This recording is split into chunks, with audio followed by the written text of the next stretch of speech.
Hi Jeff, I'm just going to go over these questions in a video. Yeah, okay, so we've got an album contains photographs picturing 7 friends, R, S, T, U, W, Y, and Z.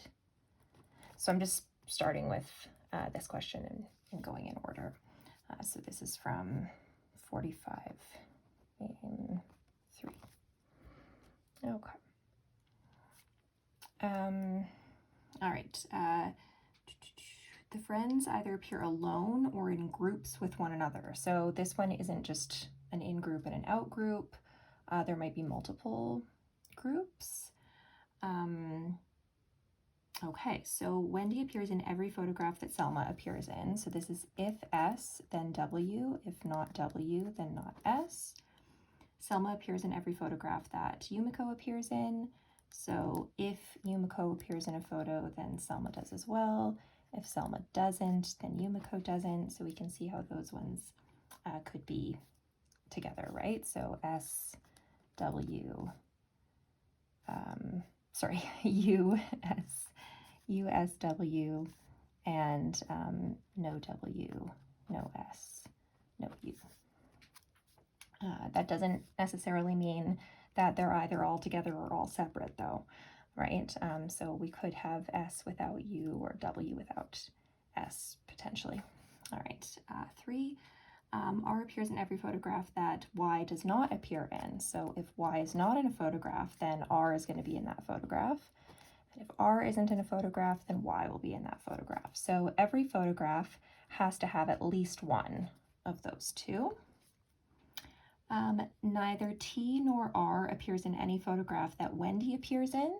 So if Wendy appears in a photograph, neither T nor R appears in that photograph. So not T and not R. If T or R is in a photograph, then W is not, which would mean that S is not and U is not. So that's going to impact other players for sure. Okay.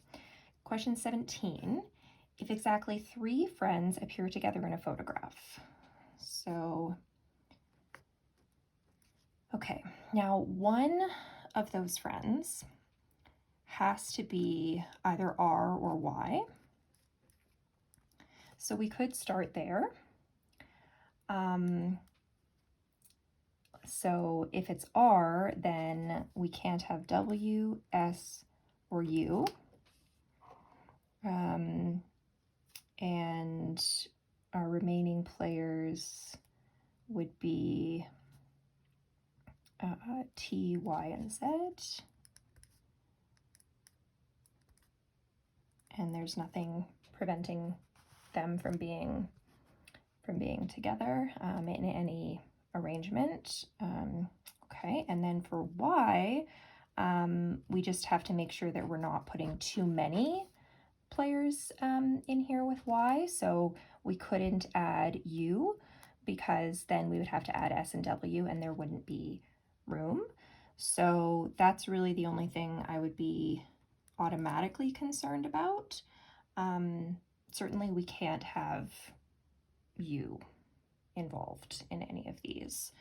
But yeah, we could definitely look at the potentials here. I mean, I would go in order process of elimination at this point, and then I think it becomes like pretty like quickly really obvious that A is the right answer, because that's definitely not going to be possible, because if we have S, we also have W, so we can't add S and someone else to this one, and we definitely know we can't add S to this one.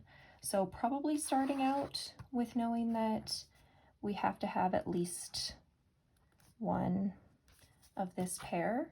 That might make the deduction a little bit faster. But yeah, in general, I think improving your speed on that process of elimination and on creating potential solutions is the way to go. Yeah, because then it won't feel like it's such a drag and it's taking so much time. If you get faster at drawing the diagrams, at making those inferences, then it can go quite quickly, even if you did have to eliminate like A, B, C, D, and E was the correct answer. All right, so consider that one done, and let's move to prep test 70, game 2, question 12. 70, game 2, question 12. That up.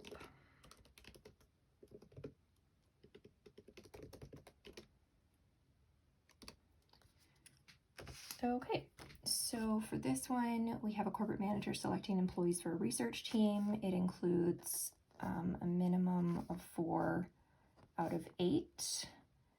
M, O, P, S, T, W, Y, and Z are the 8 employees. If M, then not O and not P. If O or P, then not M. If S, then P and T. If not P or not T, then not S. If W, then M and Y. If not M or not Y, then not W. Just going to double check. So if M is on the team, neither O nor P can be. Contrapositive, got there. If S is on the team, both P and T must be. Contrapositive is fine. If W is on the team, then M and Y must also be. So if either of them is missing, then W isn't on the team either. And question 12, we have that question type again, where we're being asked which one of the following is a pair of employees, at least one of whom must be on the team. So at least one of them must be on the team. The relationship that we would have between these players, if it was the correct answer, would be that if one of them is out, the other one is in. Okay, so that's kind of like the relationship that we want. Maybe I won't use O and S because that's just answer choice A. But yeah, we want this style of relationship between the players. So that's one way that you could search for the correct answer. Another way would be to use your bank of acceptable solutions to eliminate any answers where you see that it is possible that both of the employees in that answer choice are out.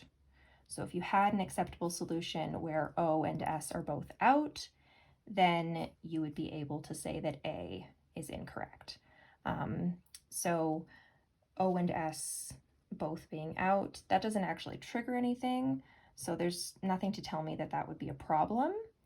And that's another clue as to like what we should be looking for. We also want to keep in mind the original rule of a minimum of 4 in. Minimum of 4 in means that we have a maximum of 4 out, right? So that's where we're going to likely find, an issue here. So I would be looking specifically for triggers where when we take that employee out, when we put it in the out group, then another employee also has to go into the out group. So P and S, well, putting P out puts S out, and putting S out doesn't have any further consequences. O and W, putting them out doesn't have consequences. Putting T out has a consequence, and putting Y out has a consequence. So that one looks promising. T out puts S out, Y out puts W out. Now it looks like we're fine at that point as far as the minimum maximum rule, but we still have to check that we're going to be able to put the remaining players together. So who's left over? Well, we haven't put M, O, and P in yet. So it would be M, O, P, and Z. That's going to cause problems because if M is in, O and P are supposed to be out. If O or P is in, then M is out.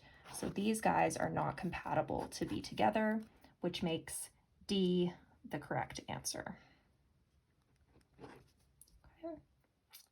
Also, it is possible to put y and z out, so let's create a possible solution for that. Y is out, which pushes w out. Z being out doesn't have any consequences. We only have one more out spot left. So we're going to have to be choosy here. We definitely can't put M in because then O and P would have to be out, and that's too many out. So M will fill that last position, and the players we have in would be O, P, S, and T. If we double check, O being in puts M out, no problem there. S being in puts P and T in, no problem there. And W, M, and Y are all out, so we don't have to worry about that rule. So that would be acceptable. So that means we can confirm, E is not the correct answer. You don't need to do that step, but if that caused any confusion, there you go. Okay.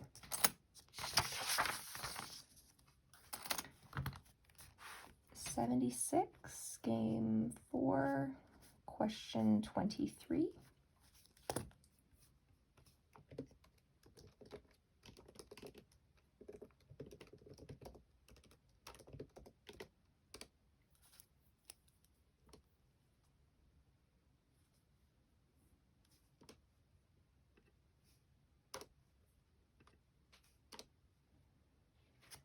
Okay, publishers planning to publish 6 cookbooks, KLMNOP. Over the course of the next year, each cookbook will be published in one of 2 seasons, fall or spring. Okay. M and P can't be published in the same season as each other. So that's one way that you could state that. You could also say wherever M is, we don't have P. Wherever P is, we don't have M. And if we don't have P, we've got to have M. If we don't have M, we've got to have P. So this is a biconditional. Right, where they're always separated, that's going to be a biconditional. Rule 2 is also a biconditional. K and N are always together. So if K is in a season, N has to be in that season as well. If K isn't in a season, then neither is N, and vice versa. So we have